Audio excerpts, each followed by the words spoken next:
Hello, hello, hello, friends. Nicholas here with DIVO-Ted Talks, Devoted Talks, where we take ancient wisdom and practices through a modern lens and experience to help you and those you love in suffering in your personal and greater worlds alike. And shoo, I am fired up. I just recorded the last episode and I had no idea where it was going to end up, and it just was there, and I am still there. And so here we go.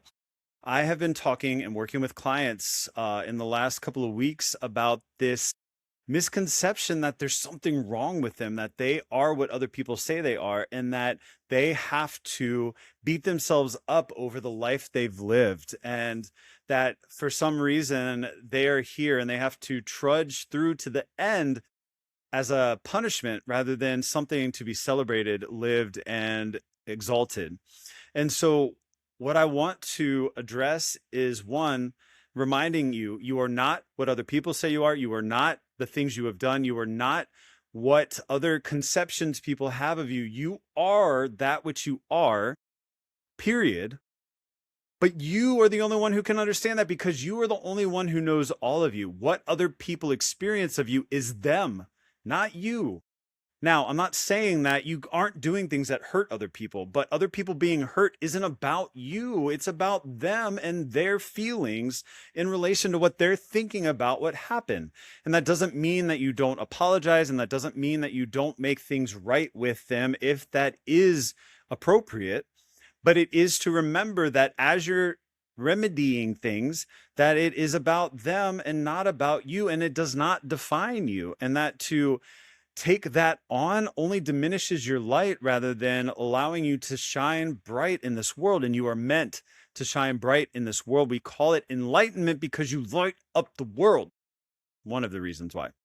And so why am I getting so about it? Because I hate seeing people suffering because they think that they have done things that are unforgivable, that they've done things that cannot be redeemed, that they have done things that put them so far out to pasture that there's no hope for them. And that is not true. That is not right. And it never will be right.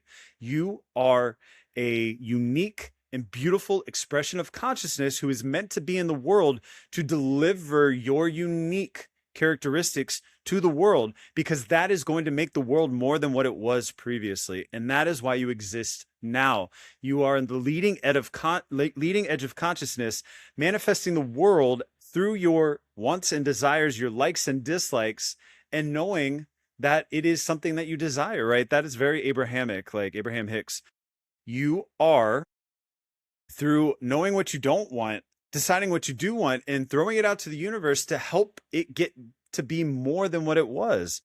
And the moment that you stop doing that is when you're probably going to cease to exist, right? Some people get to a point where there is nothing that more that they want, where there's nothing more that they are desiring or needing or wanting to create. And then their light slowly extinguishes. And maybe the world as it is helps facilitate that. But I would challenge that preposition or supposition with the idea that, yes, for every perspective, there is validation of that perspective.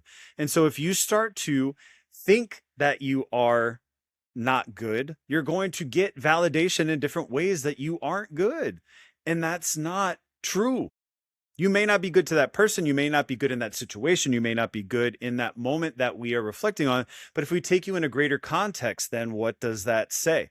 Or if we put you into a different culture, would that still be frowned upon? Right?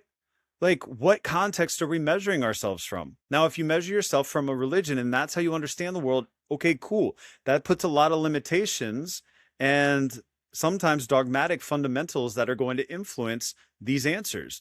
But independent of those, if you can extricate yourself from that, you are a unique expression of consciousness. And so if you understand, or at least can dance with or entertain the idea that you are meant to be here right now because of what you can do to transform and enlighten the world, then that validation will start to come to you, and you'll start to see it. You'll start to find it. And it'll be around every corner to validate you in that moment. And so what I'm saying to you is, I'm sorry that the world may have led you to believe that you aren't worthy. I am sorry that the world may have led you to believe that you aren't capable. I am sorry that if the world has led you to believe that you aren't meant to be here. But I'll tell you what, that can change in this moment. And I also think, contextually speaking, if you take the long run and you have these periods where you don't feel worthy, but that leads you to worthy, then isn't the riches found at that moment? And then it makes everything worth it from before till then? I don't know. I mean, it does to me. Does it to you? Does that context help you understand it a little bit better? I was working with somebody last night and we talked about this picture that I saw, and it shows this guy giving up. And he had dug for miles or forever, ever underground. And then he's throwing his axe and walking away. And there's only that much more. And he would have hit diamonds or gold. Are you giving up before the enlightenment? Are you giving up before it all makes sense? Are you giving up before you have that chance to shift and evolve and change and expand and become more? Only you can answer that. But I would posit that if you are feeling less than, if you're feeling not worthy right here, right now, then maybe the answer is for sure. Yes, maybe for sure. Yes. And that I'm here to tell you the riches are just around the corner. Take that next step. Be brave. Do the next thing. Walk forward, head held high. Be beautiful. Be you. Be all that you can be in the moment and beyond. Because why not? I know I've been following a lot of astrology lately. Like I've gotten pretty deep into it, not just Vedic, but like Western astrology. I feel like it's evolved, but I think maybe I evolved. And so I am able to receive more and see more and be more. I hope you can find that place too. But I've had a lot of suffering to lead up to it. But I am glad for it because now I'm here and it's like, whoa.